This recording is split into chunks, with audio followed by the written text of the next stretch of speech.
Make sure to stay till the end, because if you do not do it the right way, guys, you can damage the intake manifold, and that can cost you hundreds of dollars in damages.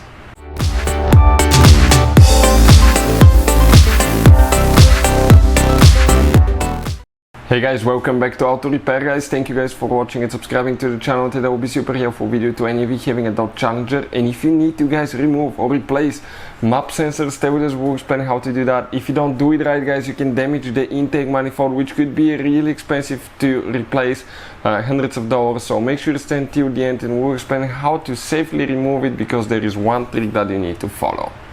So before we start, let me tell you a little bit about us. Every single car we get here at the garage, guys, we try to make at least 200 to 300 free repair videos. Why we do that? Because our mission in the shop is to save you as much money as we can. All we need in return, please subscribe to the channel and like the video. If you need to buy any parts, tools for your Dodge Challenger or any car, you want to save quite a bit of money, get them at a really good price and quick shipping, check out the link in the description of the video below. That's where we get all our tools and supplies from. So let's start on it now. So what we have specifically here, guys, this is a Dodge Challenger 2018, but even if you have any Dodge Challenger with a 3.6 engine, I think all the way from 2012 to currently 2022, guys, it will work that way.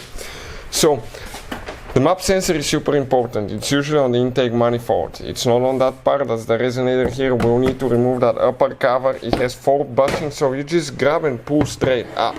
Now let's explain where the bushings are. 1, 2, 3, 4. They're attached to these posts right here, okay, and here and here. So usually the MAP sensor is right after the throttle body. This is your throttle body, guys, right here. And if you look at the throttle body now, okay, there is one thing about it. Right in front of it you have the intake temperature sensor, okay, right here. That connector, we removed it earlier to do some videos. So that sensor reads the intake temperature sensor, and that sensor right here is the MAP sensor. Working together, the engine uses these sensors to find out how much air the engine is getting. How do you guys remove it? First, that red thing needs to come out. Okay, it could be stuck, guys. So you grab it, okay, and you pull it straight out.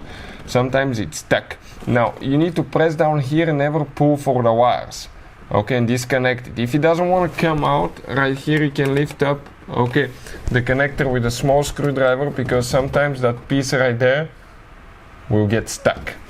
Now most people will try to yank that MAP sensor out. That's a big mistake. Do not try to do that. Okay, you turn it, it would come this way. No, don't do that, guys. You need to you have one O-ring that is really stuck on the inside, most likely. That's why it will not come out easy, but never pry. Come to about right here, 90-degree angle. You can see it's even with that thing here. When it's about done, shake it a little bit and pull it out. Okay, I was a little bit not careful, but let me show you now.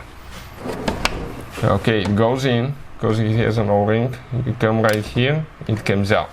Now that O-ring, it could be really dry, and that can cause the problem. Make sure you don't drop anything inside, because it can get in the engine, and that can, guys, destroy it if you don't pay attention. If you try to pry it and you break, okay, the intake manifold, you will need to replace it, and that can cost you hundreds of dollars in damages. If you want to see how to test MAP sensor, we'll have the video on the channel. Check it out. Hopefully the video will be helpful to any of you needing help with that. Thank you guys for watching, and see you next time.